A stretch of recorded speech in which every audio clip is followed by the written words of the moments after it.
disyerto ngayon. Dalawa kami ni Vargas na assign dito. Yan yung trabaho. Yan yung trabaho ngayon. Yan.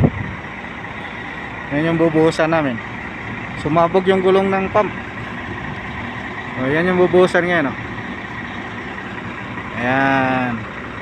Yung sa unahan na yan. Yan. Yan. Yung nakita nyo doon parang may pinto. Yan yung release ng train. Ang tawid niyan RR na. Ayan. Nasabugan yung pump namin ng isang gulong. Ngayon lang kasi pumunta dito yan. Ilang gulong na sumabog namin dito.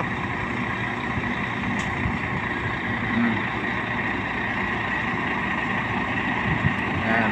Yan yung trabaho ng OFW pagka construction driver ka rito. Kahit saan kayo padala. Ang layo na nito eh.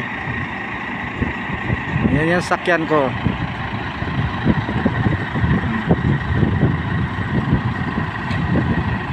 $1 lang sana sweldo rito. Maganda. Tsatsagaan ko to. Pero hindi. Kulang. 1,800. Anong nangyari dyan? Anong mapapala natin dyan?